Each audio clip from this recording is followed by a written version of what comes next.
President a fan of The Daily Show? Oh, not expecting that. I would have to ask him. Last night, Jon Stewart returned to The Daily Show after 9 years, and in the process, pissed some people off.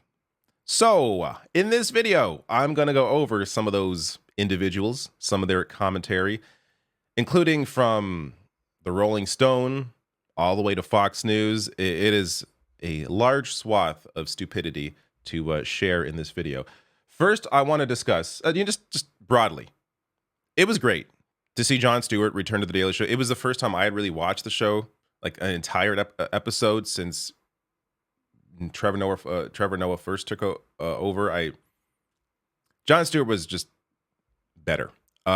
So his return really felt like he had never left, and he has a way of discussing these issues, of breaking them down, of the performance is a lot of it that no one else quite does as well.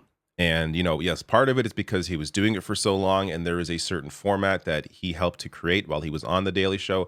Another part of it is that he's just very talented. So he's able to discuss these issues and do it in a way where he is speaking from a place of authenticity. Let's first hit on this. So I want to be clear here. YouTube may cut this out. So Comedy Central can be notorious for copyright strikes. If they copyright strike this, I'll have to cut this out of the video. Even though this is fair use, I'm discussing this short clip here. It is fair use. I can do this, but massive corporation versus individual, I'm not going to win that battle. So if I have to cut the clip out, I will. Besides, if you're here, you should have already watched the full episode. It's on YouTube. You can go watch it. But I just want to share that this was a great moment. If I have any criticism of last night's episode, it's that there wasn't more of this. I hope in the future, and I expect Jon Stewart will dive deeper into this topic, but this was a good moment. By the way, the response in Gaza has been over the top. I like how Biden describes Israel's incessant bombing of civilians the same way my mother talks about the Super Bowl halftime show. It was a little much. Fantastic. So I hope that is included in my full video. If not, again, just go watch the full segment. It's on YouTube. You can go find it. But this is where we get to the criticism. So this chunk, like the first 20 minutes, was really dedicated to Joe Biden and Donald Trump, essentially the election. And as Daily Show writes here, Jon Stewart kicks off the Daily Show's election coverage with a wellness check on America's two chronologically challenged candidates, Joe Biden and Donald Trump. Now, before I get to some of the insane reaction to this segment, I want to show you what the White House said about Jon Stewart's return. Is the President a fan of The Daily Show? Oh, not expecting that. I would have to ask him. Did he watch Jon Stewart last night? Sounds like you did, Jeff. Was it good? He was pretty critical of the president Oh, as well really? as the former president. And I guess my question is, He said this about President Biden. he was critical of both. Okay, got it. Oh, you said as well as the former. I gotcha. Yeah. Gotcha. All right, so Karine Jean-Pierre seems a little surprised that Jon Stewart was critical of the president. Look, I'll get to more of the reactions in a bit here, but this idea that anyone at all should be surprised that Jon Stewart is criticizing a current president should maybe go back and watch some Jon Stewart, because this is what he has been doing his entire life. He criticizes people in power, people who are trying to attain power, the media, and it all comes from a place of authenticity and just fact-based reality. So anyone annoyed or surprised by that, you don't know who Jon Stewart is. This is what he has been doing forever. Now, I want to get to this. This honestly may be the dumbest reaction I've seen, and we're going to get to a lot of dumb reactions. But this may be the dumbest. This is from Fox News. Do you think The Daily Show decided to do this because Greg's show's doing so well? Absolutely. I definitely think that's one of the factors. And, I was watching the Emmy Awards recently, and Gutfeld was left off the list, where he's besting these people not only in writing, but ratings. Oh, my God. Jon Stewart returned to The Daily Show and criticized Joe Biden, the president, because Gutfeld the popularity of Gutfeld on Fox News. That's one hell of a take. Now, I don't know the rating situation. It's very possible that Gutfeld is doing the best in the ratings. Do you know why that is? Not to offend anybody here. Again, older people watch TV. Younger people don't. The people that still watch late night, I'm sorry, if you still watch late on every night, this is not... Again, I don't mean offense by this, but you are likely 60 plus. I don't mean you're even old, but I'm just... My last video, or when I first mentioned Jon Stewart returning to the Daily Show, I jokingly said he was elderly. He's 61 years old. Oh man, the comments on that video from the elderly were really, really pissed at me. I at some point I hope to be in my 60s or 70s or 80s. So I don't mean to offend, but I'm just saying the generations that used to watch late night, they're not doing that anymore. The younger generations, they're on TikTok, they're on YouTube, they're on Instagram stories, they're online. They're not watching late night comedy shows, except maybe for Jon Stewart now.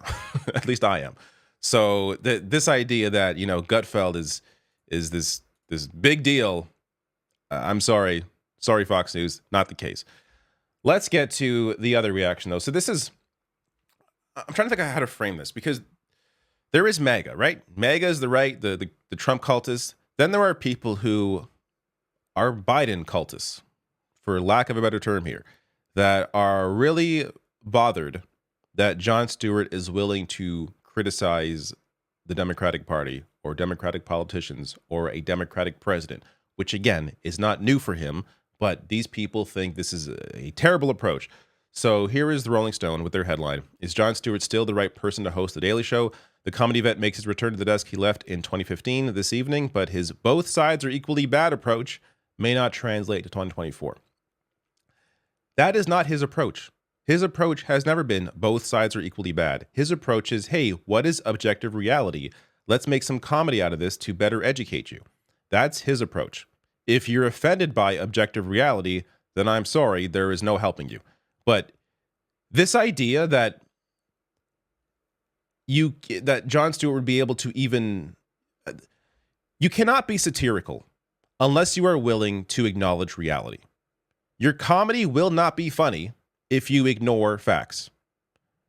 This is why The Onion is so hilarious, because The Onion is able to recognize objective reality and turn that into satire. That is why Jon Stewart is hilarious. You cannot be funny, at least in the context of satire, if you are ignoring facts, ignoring reality. So Jon Stewart basically, again, this is the first episode, laying down the foundation here to discuss the election, acknowledging the obvious, how both of these candidates are incredibly old, and that is an issue. It's simply laying that foundation and acknowledging reality. It is people are... What I'm maybe most surprised by is that people assume this one episode is going to be the entirety of the year of Jon Stewart on, again, he's only on Monday nights with The Daily Show. This is going to be his commentary every single week. No, this was laying the foundation for the election. He's going to build upon that. And even if you watch the full episode last night, my takeaway was not that he is criticizing both sides. My takeaway was that he is acknowledging reality, which includes criticisms of both sides. But it was very clear. I mean, when he criticized Trump, it was very clear the things that he brought up with Trump were much worse than Biden's mental gaffes. So, people need to put a little more, I'm forgetting the word here. No, I'm having a Joe Biden moment. A little more trust in the viewer to be able to discern the differences here between the two candidates. So this is where we get to some of the reactions. So Mediaite here with their headline: Jon Stewart ignites liberal viewers aghast. He'd criticize Biden and Trump ages. So credit here to Zachary Lehman, because I'm going to pull some of the tweets out that he used in his article, like this one. So before I even get to this, some of the criticisms are just people that you would have never heard of. people that may not even be real people. So I'm only using 2 of those clowns. Again, people that may not even be real people. It's Twitter. Who the hell knows at this point? There are 2 others, though, that are real people that do have more of a following in Democratic circles that I'm going to use here. But it's just important to point out that a lot of this reaction from so-called Biden cultists, that I am so calling them, may just be completely manufactured because we don't know who these people are.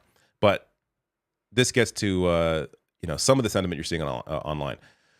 Jon Stewart complaining that 2024 is 2 old guys again is like me complaining that it's 2 white guys again. It misses the point and minimizes the stakes. It really appears here that Mr. Robinson completely missed the point himself in watching or not watching the segment as a person or not real person. Here is a quote from the segment, the first 20 minutes. Jon Stewart saying here, "What's crazy is thinking that we are the ones as voters who must silence concerns and criticisms. It is the candidate's job to assuage concerns, not the voter's job not to mention them." This also goes to a very important point. Jon Stewart has the ear of politicians. He has a platform and a voice that actually reaches the mainstream in a way that very few do. Democratic politicians are willing to listen to him in a way that they will not with many others who are willing to criticize them. So when you have a platform the way that Jon Stewart does and the ability or the voice that actually reaches the ears of people in power, it would be malpractice not to utilize that to criticize those people publicly. Because what Jon Stewart here is doing is telling Democrats, hey, get your shit together, because there are clearly some issues that you need to clean up. And if they're not cleaned up, there's going to be a problem come the election. And it is not on the fault of the voters for not being willing to ignore your problems. It is the fault of you for not making those changes. This was one of the ultimate points, and I'll get to another point, great point he made at the end of this video. But this was one of the big takeaways here. And again, understanding Jon Stewart is in a unique position, which is why it's important that he uses his voice in this way. Another hilarious reaction here. This is from Tim. 61-year-old Jon Stewart looked and sounded so tired and old, repeating tired old material from almost a decade ago. Definitely past his prime. Incredibly sad. This is, again, for me, it was like he never left. He was just as good as he ever was. I highlighted this, though. Tired old material. It would not be possible for Jon Stewart to repeat tired old material on The Daily Show, because The Daily Show is a satirical news show. The things that Jon Stewart says is based on the news that he is observing. So unless Joe Biden and Donald Trump were the 2 candidates for president 9 years ago, it's not possible for Jon Stewart to recycle old material. I would love to know, again, if Tim is a real person, I want direct quotes from Jon Stewart last night compared to Jon Stewart 9 years ago or 9+ years ago. Show me the repeating of the old material, because you will not find it. This is a completely made up criticism that is based in nothing. Now let's get to real people. So Aaron Rupar here, who I'm not going to go too far in on here. I utilize the clips that he uses, that he shares online. So I am biased in this regard. I like Aaron, despite me disagreeing with some of the things that he has espoused on Twitter. But he wrote here, Jon Stewart still has it in terms of being funny and entertaining, but the political content of this monologue is basically the New York Times op-ed page in TV form. Both sides are not, in fact, equally bad. Again, that was not the commentary. At no point did Jon Stewart say both sides are equally bad. That wasn't after watching those 20 minutes. Me, as somebody who is not a moron, did not come away thinking both sides are equally bad. Anyone engaged in politics enough to watch Jon Stewart is not going to be fooled by commentary that ignores Biden's flaws. In fact, anyone that is giving commentary that ignores Biden's flaws, those are the people that are going to have no sway at all over actual voters. Because it would become clear that, hey, you're not acknowledging reality here. Why would I listen to what you have to say? Jon Stewart, again, is laying a foundation, and part of the foundation that he's laying is also telling you, the viewer, that he is being honest here. He is willing to tell you what is going on with both of these candidates, the problems with both of them. And as he continues to develop upon that foundation with more and more episodes, it's going to become clear where he thinks the most important flaws are with both candidates. And it'll be on you, the viewer, to understand what the issues are, what the problems are, and where you are going to end up, in November. And on that point, I think it's going to become very clear, if it wasn't clear already, as it was to me last night, that Jon Stewart thinks Trump is worse. It doesn't mean that you now just ignore Biden's problems. You have to, as a commentator, you have to be willing to be honest. Because again, if you are not willing to be honest, the people that are swayable will not be swayed by you. Some more here. So one more reaction from him. Some of Stewart's jokes landed, but I would argue the message of his monologue is actually the very last thing we need right now, unless you want 4 more years of Trump. It certainly didn't inspire anyone to vote. Again, this was the first episode. We are 9 months away, and anyone that is swayable, anyone that you can get to vote, that isn't already going to vote, is not going to be fooled by Democratic talking points. Keith Olbermann here, the ultimate moron. Well, after 9 years away, there is nothing else to say to the both sides' fraud Jon Stewart bashing Biden, except please make it another 9 years. Keith Olbermann, or as I call him, Keith Stupidman.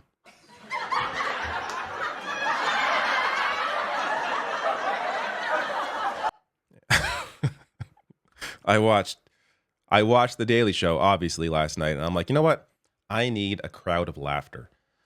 But what a moron. Like, what is... There's nothing even here. Because, again, it did not both sides anything. I swear, it's just... Whatever. I'm not going to spend too much time worrying about Keith Olbermann.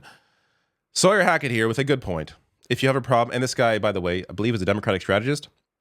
Here, consultants, has worked, or is the senior advisor of Julian Castro. Look at that.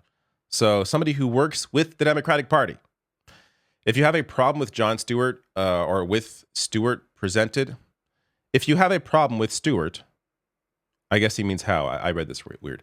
If you have a problem with how Jon Stewart presented the dynamics of this race, you have your head buried in the sand and haven't talked to a regular voter in 3 years.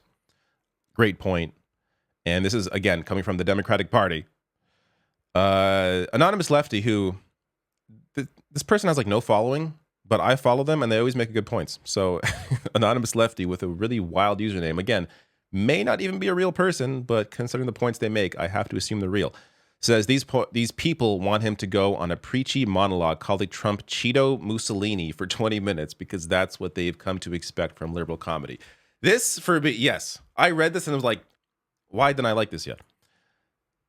This has to be part of the problem. Jon Stewart's been gone for so long that people forgot what actual satire is. So when Jon Stewart returns and acknowledges reality as a part of his comedy, some people are offended by that. But a great point here made by Anonymous Lefty. And the last thing I want to end on here is this is straight from Jon Stewart's segment. This is right near the end of the segment. I've learned one thing over these last 9 years, and I was glib at best and probably dismissive at worst about this, which also goes to the fact that Jon Stewart has grown and changed and learned as a person.